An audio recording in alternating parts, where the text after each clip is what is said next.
punya dia lebih gede bang, kayak gitu dibandingkan sama yang pertama tuh. Yang pertama kalau dibandingin sama punya suami aku kecil gitu. Nah ini, kecil banget ya. Kalau yang ini nih, Segini ya. nah, kayak kalau cacing. nggak berasa bang. Nah terus udah tuh seminggu aku nggak turutin dia. Nah seminggu kemudian dia tuh bikin status WA papaku. Iya apa-apa.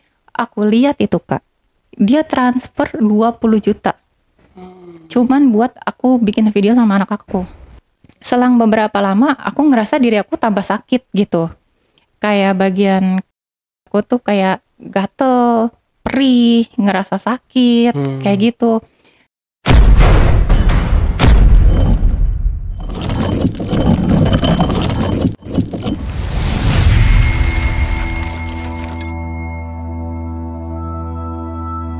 Assalamualaikum warahmatullahi wabarakatuh. Ketemu lagi dengan saya Andi Jejak Backpacker, host yang tidak terlalu tampan tapi bisa bikin kamu nyaman. Kali ini saya kehadiran seorang narasumber yang mempunyai kisah hidup biasa di luar. Kenapa biasa di luar? Karena yang dia jalani ini termasuk hal yang tanda kutip ya. Nah, nggak usah langsung berlama-lama, kita sapa aja narasumbernya. Assalamualaikum Kak Dela. Waalaikumsalam kak. Wah, Kak Dela terlihat menarik nih dengan topeng merah mudanya, kelihatan girly banget. Kak Dela dari mana, Kak? Aku dari Jawa Barat kak. Oke, Jawa Barat. Nah, Kak Dela katanya punya ini ya, kisah kehidupan yang bisa dibilang cukup cukup unik ya, menarik ya.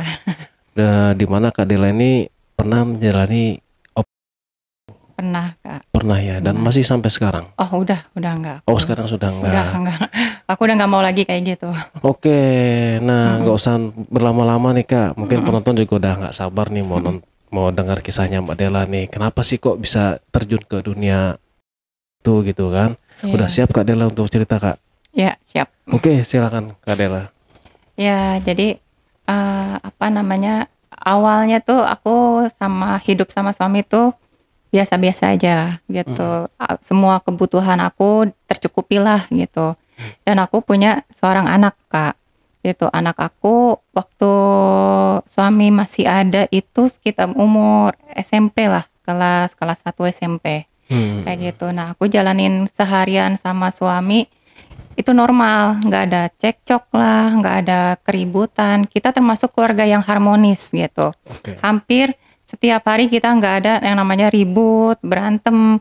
Ribut-ribut kecil mah wajar, tapi nggak sampai yang namanya ribut besar, sampai teriak-teriakan, bahkan sampai KDRT itu pun nggak gitu. Karena suami termasuk orang yang baik lah, dia nggak KDRT kayak gitu. Nah, kehidupan ekonomi aku baik-baik aja, bahkan dibilang oke lah gitu, mau beli apa, semua kebutuhan tercukupi gitu, nggak ada yang namanya kekurangan kayak gitu. Karena emang kan cuma suami doang yang kerja, aku di rumah kayak gitu, ngurus anak, ngurus rumah, jadi penghasilan semuanya dari suami kayak gitu.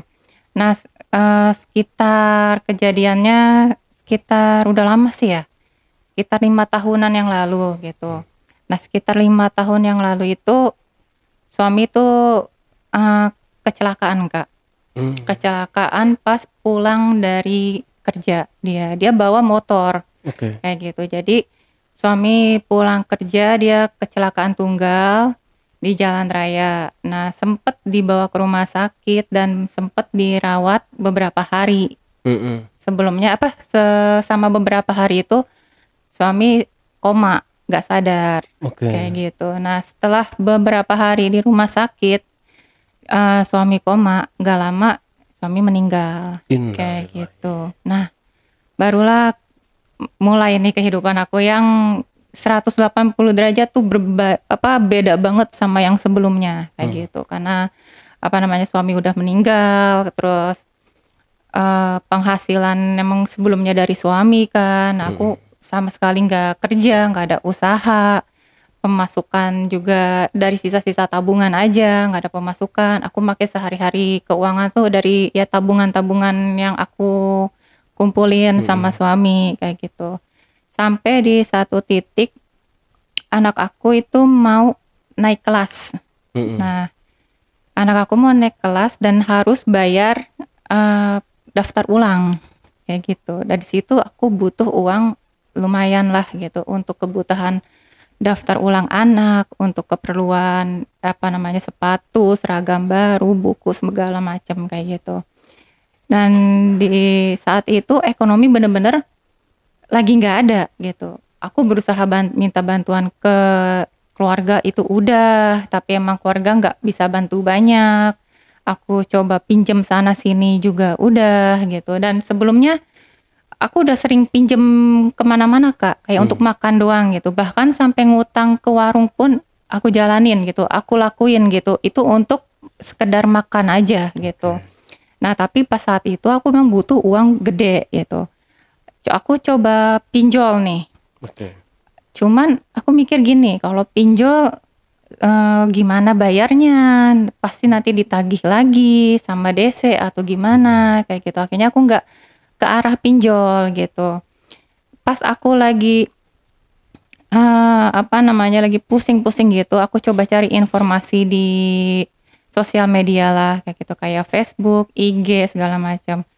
Aku nemu satu situs gitu Kak. Situs yang dia tuh khusus untuk open gitu.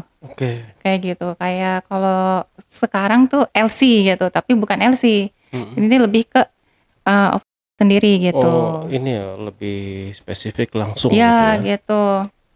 Nah, akhirnya aku coba nih. Awalnya mah iseng-iseng aja. Tetap dalam hati tuh kayak nolak gitu.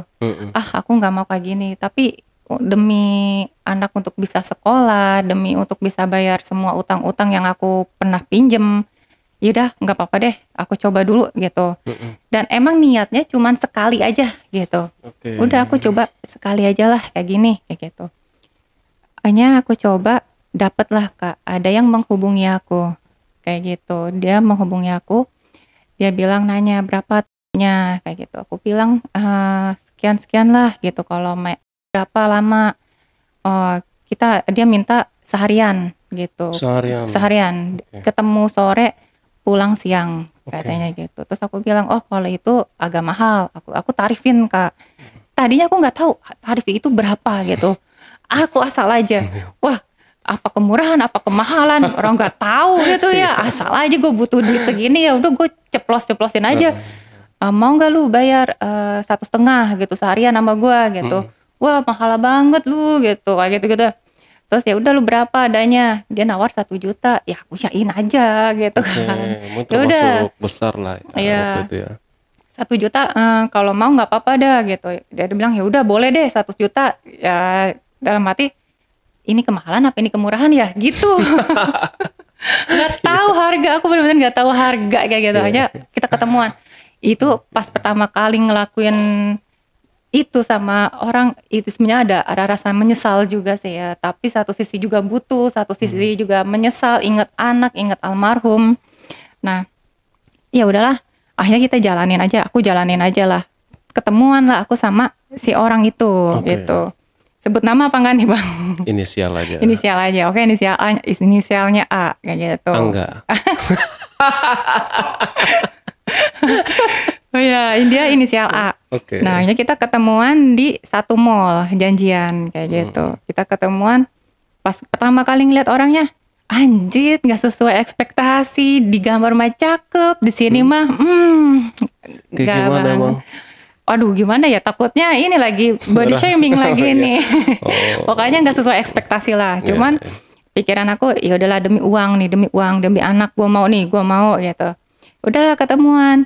Nah dia mah seneng ketemu aku Bang. Nah akunya mah kagak seneng ketemu dia gitu. Karena aku masih ngelihat fisik sih. Kayak gitu. Cuman balik lagi karena uang, ya udah aku mau gitu. Jadi kita ketemuan, kita gini, dia langsung mau langsung atau mau jalan-jalan dulu nih. Ya, aku lama-lamain aja tuh Bang. Udah lama-lama jalan-jalan dulu dong di mall gitu. Ya udah boleh gitu. Jadi kita makan aja deh. Habis makan kita langsung ke hotel. Ya udah selesai makan kita ke hotel. Nah di situ baru dia mah normal aja, nggak gimana yang nggak ekstrim lah atau gimana. Ya udah aku ngelakuin dia kayak ya hampir mirip lah kayak aku ngelakuin suami kayak gitu. Oke. Cuman emang lama gitu, lama berkali-kali. Udah selesai istirahat, ntar lanjut lagi. Begitu aja sampai subuh itu, Bang. Gila, dan waktu ini cowok kuat banget, guanya udah ngantuk-ngantuk. Kayak gitu, dia bilang enak-enak lagi-lagi. Aduh. Terus akhirnya pas udah menjelang subuh aku bilang udah deh kita istirahat aja. Karena udah semalaman kan, ya udah. Nah, kan kita cek itu jam 12 ya kalau hotel kan, Iya. jam 12. Nah, jam 10-nya dia minta lagi. Gitu. Oh, sebelum check out. Iya, sebelum check out dia minta lagi. Terakhir gitu. nih. Kayak gitu. Waduh, kalau nggak mikir ke anak itu nggak mau aku, Bang, gitu. Udahlah. Ya udahlah, ini aja lah. Bener sih dibayar, selesai itu selesai kita itu dibayar. Oke. Nah, besokannya ada rasa kasihan gitu. Oh, keadilan nih. Iya, kayak begini tuh rasanya tuh kayak gini gitu. Mungkin pelajaran untuk yang pertama ini harus detail nih, harus kayak video call dulu lah, apa dulu lah, biar sesuai lah gitu, biar sesuai foto sama yang benernya tuh sesuai gitu, nggak kejebak lagi. Kalau yang awal kan, aduh nggak deh kayak gitu. Cuman ya udah, nah aku coba lagi tuh Kak, selang seminggu aku gitu lagi ketemu sama orang kayak gitu. Nah, aku ketemu sama orang, dia lumayan nih, keren, kayak apa sih ya, kayak pengusaha gitu. Gadun-gadun gitu lah ya. Iya, tapi dia berondong Kak. Oke. Dia 3 tahun lebih muda dari aku pas waktu itu. Nah, wah dapetnya berondong lagi gitu. Cuman lumayan lah, oke gitu. Akhirnya aku ketemuan nih sama dia. Ketemuan, kita biasa kalau aku ketemuan di mall dulu, diajak jalan. Baru ketemu, dia bilang gini, kamu kesini tadi naik apa gitu. Aku bilang, aku naik angkot, aku gituin. Berapa ongkos yang kamu keluarin gitu. Aku sebutin aja, enggak mahal, aku sebutin. Diganti sama dia 1 juta. Oh, Iya langsung tuh, baru ketemu tuh. Nih pegang 1 juta buat ganti ongkos. Wih banyak amat dalam hati. Cuman ya udahlah. Terus yuk kita makan nih. Kita makan, habis selesai makan nggak langsung ke hotel. Tetap masih jalan di mall itu. Aku dibeliin baju gitu. Nanti kamu main sama aku pakai baju ini ya gitu. oke. Baju-baju Ya. gitu ya. Baju-baju dinas. Gitu, dibeliin sama dia 2 baju gitu. Nanti kita hari ini kita malam ini 2 kali katanya, tapi pakai 2 baju ini ya gantian gitu. Ya udah oke, aku mau. Langsung dibeliin tuh. Nyampe lah kita ke hotel. Terus mulai kita tuh kayak gitu. Nah, kalau untuk perbandingan fisik sama yang sebelumnya lebih oke yang ini menurut aku gitu. Nah, beda sih sama yang sebelumnya nih, Bang. Fisiknya kalau dari segi fisik, dari muka okean yang ini. Nah, kalau yang pertama itu dia kayak buru-buru gitu. Kayak buru-buru terus udah selesai main lagi, udah selesai main lagi, kayak nggak ada jedanya. Nah, kalau ini dia ada ininya, kayak ada apa sih? Lah gitu, dan dia lebih gede Bang kayak gitu dibandingkan sama yang pertama tuh. Yang pertama kalau dibandingin sama punya suami aku kecil gitu. Nah ini Kecil banget ya. Kalau yang ini nih Segini ya. nah, Kayak kalau cacing. nggak berasa Bang. Nah kalau ini lumayan nih gede, wah gitu. Black. Nah aku untuk pas malam pertama tuh sama dia masih normal, masih wajar gitu. Nah terus udah sampai kita selesai jam 2 gitu. Kita selesai jam 2, kita tidur terus normal aja. Nah pas udah waktunya check out sama sebelum check out begitu lagi kayak gitu. Kita minta lagi. Tapi pakai baju yang dia pilihin kayak gitu. Terus sebelum check out dia bilang gini, aku minta nomor HP kamu dong gitu, biar kalau aku butuh kamu kapan aja bisa kayak gitu. Oh iya kayak gitu. Udah terus yaudah kita pulang tuh masing-masing lah. Aku pulang, dia pulang kayak gitu. Nah, apa namanya? Selang berapa aku tetap terus gitu. Aku nggak mikirin orang ini gitu. Aku tetap ngejalanin kehidupan aku yang sekarang nih. Oke. Karena aku mikir udahlah gue udah jelek, udah gue jelek aja deh sekalian gitu. Gue aja deh sekalian gitu. Udah kayak gini gitu. Lagian juga satu sisi juga udah nggak ada suami kan kayak gitu. Karena terus kebutuhan ekonomi itu harus gitu. Jadi emang aku jeda waktu antara ya setelah open itu sama yang selanjutnya itu sekitar semingguan gitu. Bahkan sampai 2 minggu. Kadang kan ada apanya aku datang bulan kayak gitu. Sempet kepikir gini sih. Aduh ngeri hati atau gimana gitu. Cuman sebelum aku ngelakuin hal itu, aku KB kayak gitu. Aku KB suntik 3 bulan gitu. Pakai Kalau yang pertama pakai, kalau yang kedua enggak. Kayak gitu. Nah, terus setelah aku selama seminggu itu aku itu lagi Kak, begitu lagi. Dapat lagi nih. Dapat orderan. Itu masih wajar-wajar aja lah menurut aku. Nah, selang sebulan yang si Brondong ini dia ngechat aku. Dia minta ketemuan kayak gitu. Oke, kita ketemuan. Nah, tapi sebelum ketemuan dia video call aku. Dan dia video call malam. Dia nanya, "Kamu lagi ngapain?" kayak gitu. "Ini lagi tidur," gitu. "Kamu tidur di mana?" "Di kamar." "Di sana ada siapa?" Nggak ada siapa-siapa. Karena pas awal pertemuan nggak ada perbincangan apapun gitu. Nggak ada dia nanya tentang aku gimana. Enggak, pokoknya dia datang, aku lagi dia, selesai beres. Nggak ada komunikasi apapun gitu. Terus dia bilang, "Kamu tinggal sama siapa?" gitu. "Aku tinggal sama anak aku," gitu. "Oh, kamu udah punya anak?" gitu. "Iya, udah punya." "Suami kamu?" Aku bilang, "Suami aku udah meninggal," kayak gitu. "Ayo udah, coba dong dilihat, dijauhin kameranya," katanya gitu. Itu kan kita posisi video call. Aku jauhin tuh kameranya. "Oh, kamu pakai baju kaos ya?" gitu. Karena aku posisi pakai baju kaos kan. "Coba ganti bajunya gitu, pakai tank top kayak atau apa gitu." Nah, anehnya di situ aku mau aja gitu loh. Mau aja disuruh gitu. Udah aku gantilah gitu ke baju tank top gitu. Nah, pas aku udah ganti, "Nah iya kayak gitu. Jadi nanti kalau kita video callan kamu pakai ini," katanya gitu. Wah, udah Fatih, apa berlanjut ya nih video callannya gitu. Terus ya udah situ dia udah mulai minta yang aneh-aneh gitu loh. Kayak aku suruh main sendiri gitu. Kayak features gitu lah. Kayak gitu. Oke, tapi dikasih duit? Dikasih, langsung ditransfer gitu. Awalnya dia bilang gini, kamu sebelumnya udah pernah belum, katanya. Wah, aku nggak tahu kan awalnya apaan gitu, VCS gitu. Kamu kayak sendiri, kita sambil video callan. Oh nggak pernah, aku gituin. Serius nggak pernah? Dia, nggak pernah. Kamu mau nggak sama aku kayak gitu? Aku langsung transfer nih uang, katanya gitu. Udah tuh, coba sini nomor rekening kamu dulu. Aku kasih lah nomor rekening aku. Aku belum iyain mau VCS atau enggak. Terus dia bilang gini, "Coba itu lihat udah aku transfer." Aku cek Kak, 2,5 juta dia transfer. Ini uang apaan? Aku bilang gitu.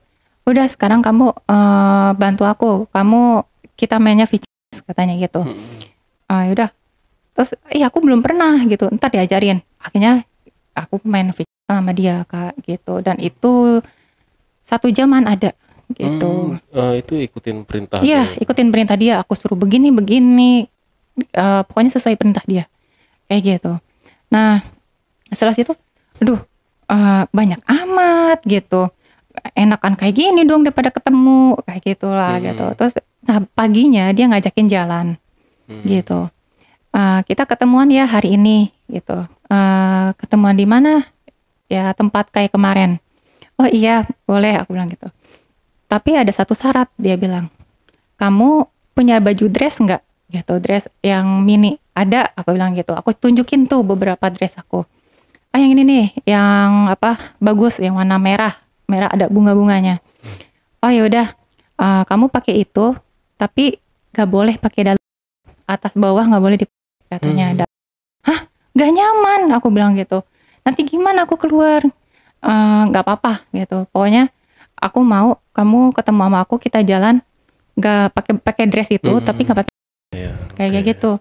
Wah, ini banget ya, agak-agak apa ngeri gitu kan, belum nggak biasa. Iya. Tapi aku dari rumah tetap Kak pakai nggak pakai Oh, dalam, karena kan aku jalan sendiri, ngeri ya, ngeri gitu.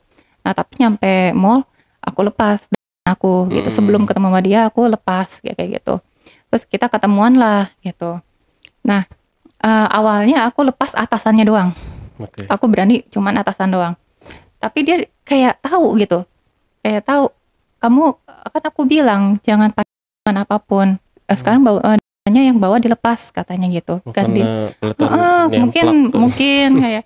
Terus aku bilang nggak mau, malu. Udah tenang kata dia. Ya udah aku mau lah nurutin dia gitu. Nah jadi begitu aku ketemu sama dia, pas aku udah nurutin semuanya, kan kita duduk di ketemuannya tuh di restoran gitu Kak. Dia ngasih amplop, dia ngasih duit, dan itu duitnya makin lama makin tinggi gitu. Dia ngasih 3 juta. Nih, makasih ya kamu udah nurutin mau aku. Kayak gitu. Hari ini kita nggak main. Hari ini kita cuma jalan-jalan aja. Gitu. Kalau kamu mau kemana, aku anterin. Kita jalan-jalan ke mall ini. Jadi jalan-jalan aku nggak apa-apa Kak, dalamannya gitu. Cuma dress doang gitu. Dan itu tipis gitu. Dan aku ngerasa nggak nyaman gitu. Kayak mikir, aduh, kayak orang-orang tahu nggak sih nih kalau gue nggak dalaman kayak gitu. Nah kita tuh sebenarnya tuh aku sama dia tuh udah berhubungan sekitar 2 bulanan lah gitu. Nah setiap kita ketemuan, dia tuh selalu minta yang aneh-aneh gitu Kak. Tapi bener ada uangnya. Dia langsung ngasih uang. Kayak misalkan dia bilang gini, coba nanti kita mainnya kamu aku ikat ya tangannya. Kayak gitu. Jadi mulai tuh kamu tangan kamu aku ikat belakang sama apa ke bangku kayak gitu. Nah nanti aku nama kamu kayak begitu. Kadang main kasar, kadang main ya gitu. Terus kadang aneh-aneh disuruhnya gitu. Pernah juga kita lakuin tuh di kolam renang hotel yang indoor. Emang nggak ada siapa-siapa di situ. Aku disuruh semua, suruh main di situ. Tapi bener, itu ada uangnya Kak. Gitu. Itu nggak ada yang ngelihat orang. Nah, tadinya aku juga mau nolak kan. Dia bilang nggak apa-apa, aman di sini aman. Dia bilang aman, oke lah aku turutin kayak gitu. Dan itu kalau kita ketemuan, kalau misalkan di rumah dia tuh selalu minta pap aku yang kayak gitu. Coba kamu di rumah ada ini nggak, punya kayak misalkan terong, wortel gitu. Kamu pap sama itu. Aku bilang nggak mau. Pernah aku nggak turutin tuh Kak. Aku coba nggak mau, gatel gini lah gini. Terus dia udah mulai gimana ya, kayak mulai kesel gitu. Aku sering nolak gitu tuh dia sering kesel. Kamu kalau berani nolak aku, yang kemarin kita VS itu aku sebar gitu. Oh, Terus aku bilang, gitu. lu ngerekam gitu? Iya, gua rekam katanya gitu. Lu kalau berani nolak permintaan gua gitu, semua pap yang udah kamu kasih ke gua katanya gitu. Oke. Terus masa sih gitu. Aku masih mikir cuman ancaman. Nah, kan dia minta pap itu ya, yang dia bilang ada terong nggak, ada apa gitu. Aku nggak turutin tuh Kak. Aku nggak turutin. Terus dia bilang gini, oh berani sekarang kamu sama aku. Dia bilang gitu. Terus aku bilang, emang kita siapa ya gitu. Kita kan nggak ada hubungan apa-apa gitu. Terus ngapain kamu maksa-maksa gitu. Nah, terus udah tuh seminggu aku nggak turutin dia. Nah seminggu kemudian dia tuh bikin status WA. Status WA pap aku. Iya nggak pakai apa. Tapi masih di blur. Masih di blur sama dia. Kaget aku dia bikin status gitu. Aku nggak tahu nih dia sebar ke kontak yang lain juga atau gimana. Aku langsung bilang, kok lu nyebar foto gue di status WA lu sih? Nah dia bilang, nah lu nggak mau nurutin permintaan gue, katanya dia gitu. Tuh beneran kayaknya, kayak apa sih? Takut ya gitu. Terus ya udah hapus itu foto gue ntar gue kasih papnya gitu. Ya udah aku kasih lah pap aku gitu. Nah terus selang beberapa lama, semingguan lah, dia minta lagi Kak. Dia bilang gini, anak kamu umur berapa gitu? SMP. Aku bilang gitu, mau naik kelas 2. Terus coba kamu pap sama anak kamu. Aku pap biasa. Aku kira dia kepengen tahu muka anak aku kan. Bukan. Kamu pap sama anak kamu, bikin video, kirim ke aku lagi sama anak kamu. Gitu. Oh. Hah? Gila? Aku gituin. Enggak berani. Aku bilang, enggak lah, jangan bawa-bawa anak deh. Aku gituin. Udah gue aja, lu mau apa gue lakuin. Tapi jangan bawa anak-anak, jangan bawa anak gue. Kayak gitu. Lu mau nggak? Gitu. Gue udah transfer ke lu gitu. Aku lihat itu Kak. Dia transfer 20 juta. Cuman buat aku bikin video sama anak aku.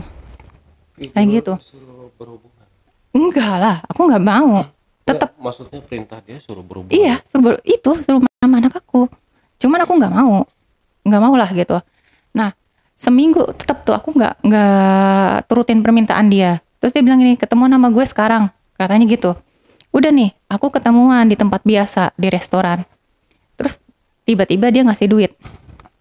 Awalnya aku gini, aku balikin tuh duit yang 20 juta. Nih, gue transfer balik nih 20 juta. Sorry, gue nggak bisa turutin permintaan lu. Udah, nggak usah dibalikin, kata dia. Udah, nggak usah dibalikin. Pegang buat lu, kayak gitu. Terus tiba-tiba dia ngasih cash. Nih, cash 50 juta buat lu. Buat apaan? Gitu. Sekarang juga lu main sama anak lu.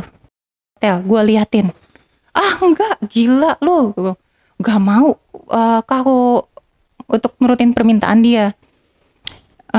Lu kurang upah 50 juta nih. Bukan masalah ini, bukan masalah uang, gue nggak mau. Ya udah gue tambahin deh. Gue sekolahin, gue biayain sekolah anak lu sampai anak lu kuliah, gitu. Wah, gila. Enggak deh, aku nggak mau. Akhirnya aku ketakutan Kak, gitu. Nah, aku coba, udah ya kita nggak usah ada ketemuan lagi, gitu. Nggak usah ada hubungan apapun lagi deh. Ini semua duit gue balikin. Yang 20 juta nanti gue transfer. Aku gituin. Udah yang 20 juta nggak usah lu transfer balik, katanya. Pegang aja. Siapa tahu lu berubah pikiran. Gitu. Nah, emang aku jalanin sama si Brondong ini udah hampir 2 bulan 3 bulanan gitu ya. Kadang itu hampir tiap hari, 2 hari sekali kita ketemuan. Setiap hari 2 hari 3 hari kita main sama dia di hotel itu kayak gitu. Nah, tapi pas si Brondong aku ini minta aku nama anak, aku udah mulai mutusin jaga jarak lah sama dia. Aku nggak mau lagi ngangkat telepon dia, balas chat dia. Aku mau aku cuekin lah gitu. Nah, dia tetap tuh ngancem. Mau sebarin ini ke sosial media, ke kontak-kontak yang aku ada kayak gitu. Awalnya aku nggak percaya Kak. Terus tiba-tiba dia screenshotin daftar kontak-kontak yang ada di HP aku. Gitu. Kok bisa? Gak ngerti aku. Ini kan kontak yang ada di HP lu, katanya gitu. Waduh, kok dia tahu gitu. Terus dia bilang, gue juga tahu sekolah anak lu di mana gitu. Jangan sampai gue nekat datang ke sekolah anak lu ya. Gue sebarin foto lu di situ. Aku mikir, aduh ini anak ini orang udah nggak bener nih gitu. Gimana ya caranya? Di situ aku stres Kak. Sempet sakit. Sempet nggak mau makan, nggak nafsu makan, kepikiran lah segala macem lah. Akhirnya aku coba ngomong sama temen nih, tapi aku nggak cerita detailnya gitu. Aku cerita yang ininya aja lah, yang nggak terlalu ini banget aku cerita. Terus kata teman aku bilang, ya udah lu ganti ini aja, ganti HP, ganti nomor telepon, tutup akun sosmed lu juga, kayak gitu. Aku coba nanya, bahaya nggak kalau tutup akun IG, tutup akun Facebook, atau ganti ini nomor WA. Udah pokoknya lu semua ganti yang baru. Dia tuh kayak psikopat gitu. Jangan deketin, jangan ini. Ya mau nggak mau aku turutin saran dia tuh Kak. Aku turutin saran dia, aku menghilang lah dari itu. Nah, selang beberapa lama aku ngerasa diri aku tambah sakit gitu.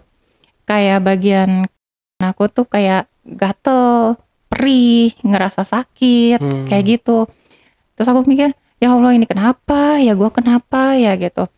Aku coba periksa ke dokter. Terus dokter ya bilang aku ada apa penyakit gitu. Dan dokter itu tahu ya, dokter tuh tahu kalau aku suka gitulah, kamu sering ya kayak gini-gini.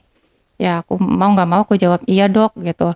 Iya karena kamu keseringan kayak begini kamu terkena penyakit kayak gitu. Wah di situ aku takut, stres, bahkan sampai drop banget kondisi aku gitu. Hanya aku mutusin ya udah deh aku nggak mau lagi kayak begini. Mau udahan aja lah kehidupan kayak gini. Terus aku mau mulai coba usaha kecil-kecilan lah dari uang yang aku dapat nih selama ini. Aku coba pakai untuk usaha aja deh kayak gitu.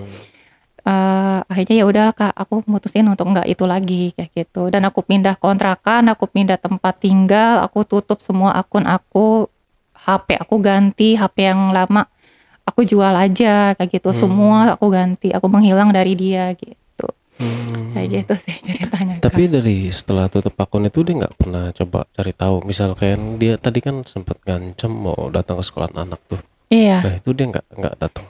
Enggak, dia enggak itu. Aku tetap mantau kan. Aku nganterin anak setiap hari Kak. Setiap hari aku anterin, bahkan aku tungguin gitu. Walaupun nggak ada kerjaan ya nungguin di sekolah. Apalagi anak SMP kan. Anak SMP jarang banget ada yang ditungguin. Itu nggak apa-apa. Aku tungguin. Aku takut ada orang suruhan dia atau dia sendiri yang datang kayak begitu, kayak gitu. Jadi ya alhamdulillah sih nggak ada gitu, nggak ada. Nah yang apa sakit di itu udah sembuh. Alhamdulillah udah sembuh Kak. Itu sekitar setahunan aku nyembuhin itu. Gitu. Karena kata dokter ini nggak terlalu parah. Ini baru gejala. Lebih baik kamu berhenti kayak gitu. Jadi aku mikir ya mumpung masih awal, masih gejala dan aku dikasih peringatan yang nggak terlalu ini banget ya. Jadi aku ya udahlah aku untuk stopin aja lah, untuk udahin aja kayak gitu. Berarti kan Kak Dela ada 2 atau 3 orang ya? 3 orang lelaki apa 2 lelaki? 2 lelaki ya? Sekitar 3 deh, 3 ya, yang beda. Yang beda ya. Berarti yang tertular penyakit dari si Brondong ini mungkin gitu. Atau dari terong itu kan? Nah itu dia aku nggak tahu. Tapi memang waktu dia suruh video itu pakai terong bener di? Iya, dia minta begitu, minta yang aneh-aneh gitu. Oh sakit kali dia nih ya. Iya. Itu sih udah psycho sih, udah sakit sih ya. Padahal sebenarnya kalau normal aja dia pun nggak masalah ya. Maksudnya berhubungan biasa tuh sama dia ya. Gitu. Dan memang dia ada kelainan aja sih ini ya. Iya dia memang suka yang aneh-aneh gitu. Kadang dia minta celana aku lah gitu. Gitu dia jadi aku datang nih ketemu sama dia. Sini celana buat aku gitu. Buat apa? Ya nggak tahu dia kalau main tuh suka nyium-nyiumin gitu. Kayak gitu loh. Jadi dia setiap main sama aku dia suka nyium. Kasih yang bekas selama seminggu aja kan.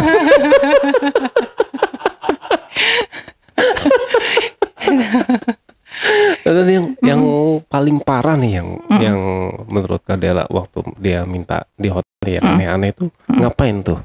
Ya kayak diikat lah, tangan aku diikat ke kursi. Tangan aku posisi di kursi di belakang diikat. Oh begini gitu. Terus? Tapi dalam keadaan nggak apa. Oke. Gitu. Terus?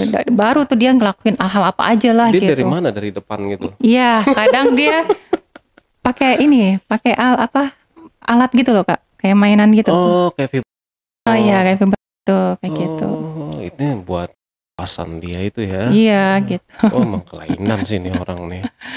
Kayak Nah, gitu. iya sih, dan yang paling parah sih ya disuruh main sama anak. Wah itu sih kalau iya makanya aku mikir gak lah yang jelek gue aja deh gitu, yang hina gue aja, gue nggak mau bawa anak-anak gitu, gue mau bawa anak gue nggak mau anak gue sampai terjerumus juga kayak gue kayak gitu, biarin gue aja gitu, ibunya aja gitu.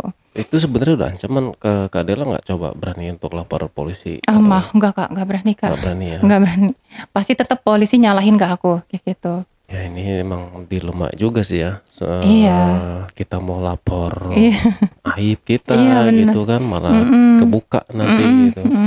Jadi Kak Dela nekat aja nih, udah tutup akun semua, ganti nomor gitu ya. Udah menghilang aja kayak gitu. Oke. Tapi dia ini kalau main lama tetap? Kalau dia paling cepet itu 1,5 jam. Paling cepet 1,5 jam. Ya paling cepat. Ledes. Itu paling cepat gitu. Kayak apa rasanya, panas kali. Tahu lecet itu semua. Waduh, nggak pernah sih saya. Paling lama berapa Kak? 5 menit. Ya paling lama 10 menit. 10 menit udah, habis itu tidur. Iya. 1,5 jam ya. Iya. Wah gila sih. Iya gitu dah. Pakai apa tuh dia? Kadang juga selain tangan aku diikat gitu, mata suka ditutup gitu. Jadi nggak tahu gitu bakal apa nih gitu. Jadi dalam hati ya Allah cepetan dong, udahan kayak gitu. Tapi nggak sampai melukai ke fisik. Enggak, gitu ya, ngelukain fisik enggak. Oh enggak, gitu, enggak. Nyek gitu enggak ya? Itu iya. Oh, iya. Tapi enggak. Iya. Iya. Oh. Tapi kalau kayak sampai ada bekas luka mah enggak sih. BSD atau apa sih namanya itu ya? Iya, kelainan sih itu memang Iya sih. Orang-orang sakit gitu. Kalau saya. Iyalah Kak. Tapi ya bersyukurnya Kak Dela selamat. Iya. Nah, itu sih Kak, alhamdulillahnya Kak Dela masih dikasih keselamatan dan tidak berlanjut nih ancamannya dia nih. Gitu kan. Karena kalau udah ketahuan aneh sih waktu dia minta VC itu udah gak kelihatan aneh sih. Nah, ya. dan aku juga baru sadarnya yang itu tuh yang dia minta pap. Awalnya kan dia minta pap dulu kan. Minta yang aneh-aneh lah papnya, minta beginilah, minta begitulah kayak gitu. Sampai coba kamu pap di apa namanya di pintu luar gitu, tapi nggak pakai apa-apa gitu. Ya nggak mau aku, kita kelihatan orang gitu. Enggak, dilihat-lihat dulu, kalau nggak ada orang baru kamu pap kayak gitu. Kayak gitu-gitu deh dia sukanya kayak gitu. Oh berarti foto-foto Kak Dela ada nih sih sama banyak, dia. kayak kalau aku memang banyak gitu. Jadi yaudahlah, sejak aku mutusin udah aku tobat, nggak mau begitu lagi, ya udah aku serahin aja lah sama Allah tuh gimananya. Cuma tetap berdoa, dijaga aja jangan sampai aib aku kemana-mana. Iya gitu sih, aja jejak sih. digital sih ya. Cuma Iya. Kak Dela mantau-mantau sih nggak ada sih ya. Enggak sih. Nggak Tapi ada kan nggak ya. tahu deh. Kan kalau mantau akun gitu kan yang tertaut ya. Tapi aku kan akunnya beda, emailnya beda. Tapi kalau pas aku cek-cek kemana-mana sih nggak ada sih gitu. Cuman nggak berani aja ngecek akunnya dia gitu aja udah. Oke. Nggak berani kalau aku ngecek akun dia, nanti kan dia tahu gitu. Ya. Jadi aku nggak berani buka akun dia gitu. Ya oke. Jadi sekarang Kak Dela udah hidup normal. Alhamdulillah. Sekarang udah menikah lagi Kak Dela? Belum. Oh ya. Semoga cepat dikasih jodoh lagi ya Kak. Amin. Ya, jadi ya hidup normal lagi, punya suami yang mau nafkahin, ngurusin gitu ya. Iya sih, oke. Aduh, tapi mental anak sih enggak. Anak enggak tahu sama Nggak sekali. tahu Ya? sama sekali. Anak nggak tahu sama sekali. Oke, ya itu sih. Takutnya kalau anak sampai tahu gitu kan, mentalnya pasti Itu down. dia. Ya semoga aja aman sih ya Kak. Iya. Nggak ada masalah apa-apa nih. Dan Iya. foto-fotonya juga nggak dipublish ke Iya, itu yang aku sosial harapin sih. media. Iya. Oke, tapi ya itulah tadi sih ya, karena ekonomi jadi memang terpaksa melakukan itu ya. Oke, mungkin dari sini Kak Dela ada pelajaran apa nih yang bisa diambil gitu kan? Ya jangan coba-coba deh. Apapun itu kondisinya, lebih baik kita ikhtiar aja. Walaupun hasilnya sedikit, usaha-usaha sedikit lah, usaha apalah kecil-kecilan, lebih baik begitu. Dibandingkan kita harus yang ngelakuin open gitu. Walaupun nggak ada kejadian yang sama kayak aku, tapi janganlah gitu. Itu pasti ada aja kejadian kayak penyakit lah, tertular, entah kita aib kita kebongkar atau apa. Jauhin aja namanya kayak gitu sih. Gitu. Lebih baik usaha-usaha kecil aja lah. Gitu. Oke, ya bahaya ya kalau apalagi penyakit gitu ya. Udah ya mungkin gatel bisa jadi sampai bernanah gitu ya. Iya, itu yang aku rasain. Oh gitu ya. Jadi kayak bentol kecil gitu, dan itu lama hilangnya itu. Ya, itu. Pakai salep udah, pakai sabun juga udah, pakai obat minum juga udah, kayak gitu. Lama itu. Ya ngerinya wah infeksi kan, takutnya masuk lagi ke dinding rahim, wah itu ngeri sih. Iya. Ngeri sih, jangan ya. Ya semoga saya doakan sih ya, semoga Kak Dela sekarang ya karena sudah bertobat ya, semoga dikasih kemudahan lah Kak. Amin. Ya dikasih kelancaran rezeki, anaknya juga dikasih rezeki yang bagus ya Kak. Amin. Bisa jadi anak yang dibanggakan nih sama orang tua. Amin. Yang sudah ya sudahlah, jadi dijadikan jadi pelajaran dan pengalaman gitu kan ya. Dan buat penonton ya, ini jangan ditiru ya. Di sini Kak Dela cuma mau membagikan kisah hidupnya nih, dimana Kak Dela juga nggak nyangka ternyata ketemu sama orang yang seperti itu, psycho gitu ya. Dan mungkin saya rasa banyak orang-orang di luar sana yang punya kelainan kayak gitu ya. Nah, makanya lebih baik kita jauhin deh hal-hal yang kayak gitu tuh. Jangan pernah sampai kita mencoba-coba, atau misalnya karena itu tadi awalnya mencoba, lama-lama ketagihan. Oh ternyata gampang ya nyari uang ini, sehari gitu. 1 juta gitu kan. Kalau misalnya dihitung sebulan bisa 30 juta secara kertas gitu ya. Tapi kan risikonya juga banyak. Tinggi banget ya. Selain itu juga itu perbuatan yang berdosa, dilarang ya. Dilarang sama Allah gitu ya. Oke, dari sini mungkin Kak Dela ada lagi yang mau ditambahkan sebelum kita tutup? Itu aja sih udah. Itu aja ya Kak ya. Oke, penonton, itulah kisah dari Kak Dela ya, yang benar-benar biasa di luar. Jadikan ini sebagai pelajaran ya, pelajaran hidup, jangan ditiru, ambil baiknya, buang buruknya, dan jauhi berzina. Iya, benar-benar jauhi zina. Jauhi zina. Buat penonton yang punya cerita unik, menarik, dan ingin diangkat di channel YouTube Ali Jejak Backpacker, teman-teman bisa menghubungi admin di 0858 47683. Atau penonton juga misalnya punya cerita yang tapi teman-teman nggak bisa hadir di podcast ini, atau mungkin karena malu, karena nggak terbiasa di depan kamera, tapi ingin kisahnya dibawakan di channel YouTube Ali Jejak Backpacker, teman-teman bisa mengirimkan juga kisah cerita teman-teman di nomor WhatsApp 0858 47683. Sekian, wassalamualaikum warahmatullahi wabarakatuh. Oke Kak Dela, terima kasih banyak ya Kak. Sama-sama Kak. Ya, yang lurus-lurus saja lah Kak sekarang ya. Benar. Oke Kak Dela, terima kasih. Iya. Sampai jumpa.